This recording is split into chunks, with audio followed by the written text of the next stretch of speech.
jungle. साथियों, बिहार में आज हर तरफ 4 लेन और 6 लेन सड़कों का जाल बिछ रहा है।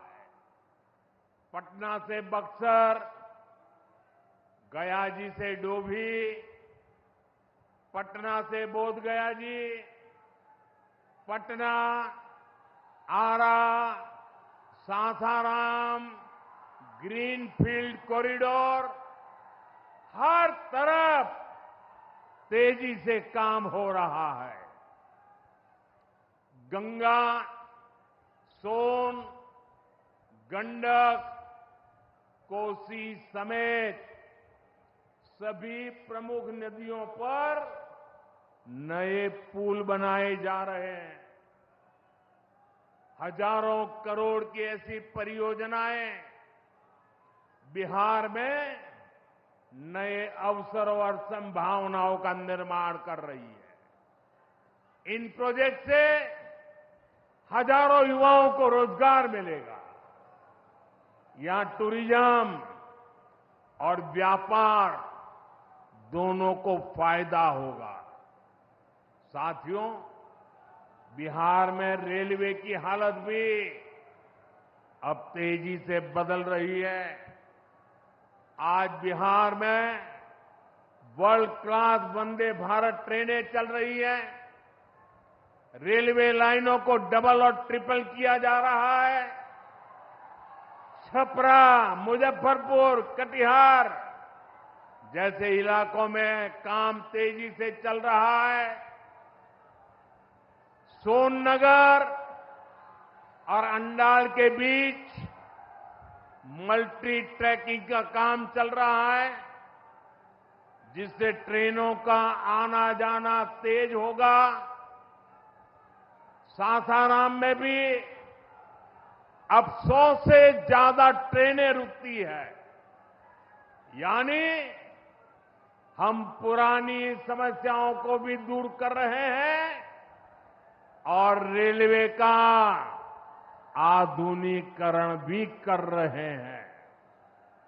भाइयों बहनों, ये काम पहले भी हो सकते थे, लेकिन जिनके ऊपर बिहार को आधुनिक ट्रेनें देने की जिम्मेदारी थी, उन्होंने रेलवे में भर्ती के नाम पर आपकी जमीन लूटने का काम किया। गरीबों की जमीन लिखवा ली।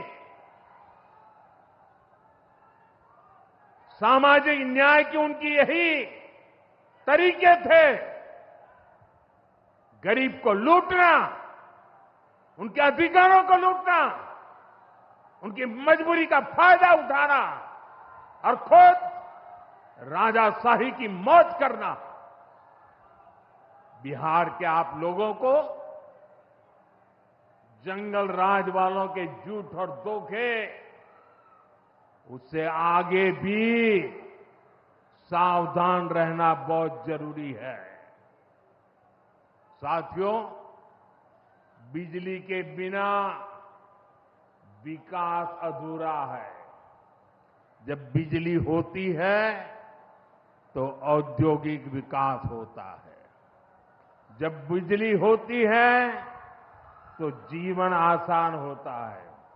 और 21वीं सदी तो टेक्नोलॉजी से दौड़ने वाली सदी है। इसलिए डगर डगर पर बिजली की जरूरत रहने वाली। बीते वर्षों में बिहार में बिजली उत्पादन पर बहुत जोर दिया गया है। आज बिहार में बिजली की खपत 10 साल पहले से 4 गुना हो गई है।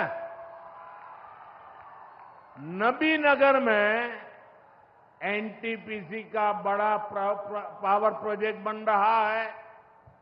इस पर 30,000 करोड़ रुपया खर्च किए जाएंगे। कल्चर फीडर से खेतों को बिजली मिल रही है। हमारे इन प्रयासों का असर है कि यहां के लोगों का जीवन बेहतर हुआ है। महिलाएं खुद को सुरक्षित महसूस कर रही है। साथियों, जब राज्य में आधुनिक इंफ्रास्ट्रक्चर आता है तो सबसे ज्यादा लाभ गांव, गरीब किसान और छोटे उद्योगों को होता है, क्योंकि वो देश विदेश के बड़े बाजारों से जुड़ पाते हैं। प्रदेश में नया निवेश आता है तो नए अवसर बनते हैं। आप देखिए, पिछले साल हुई बिहार बिजनेस समिट में बड़ी संख्या में कंपनियां यहां निवेश के लिए आगे आई। जब राज्य में उद्योग आता है तो लोगों को मजदूरी के लिए पलायन नहीं करना पड़ता, किसानों को भी नए विकल्प मिलते हैं। यातायात की सुविधाएं सुधरने से उनकी उपज भी दूर दूर तक जा पाती है। भाइयों बहनों, हमारी सरकार बिहार के किसानों की आय बढ़ाने के लिए लगातार काम कर रही है। ज्यादा किसानों को पीएम किसान सम्मान निधि के तहत आर्थिक सहायता मिल रही है। हमारी सरकार ने मखाना बोर्ड की घोषणा की है। हमने बिहार के मखाना को जीआई टैग दिया। इससे मखाना किसानों को बहुत लाभ हुआ है। इस साल के बजट में हमने बिहार में फूड प्रोसेसिंग के लिए नेशनल इंस्टीट्यूट का भी ऐलान किया है। अभी 2-3 महीने पहले ही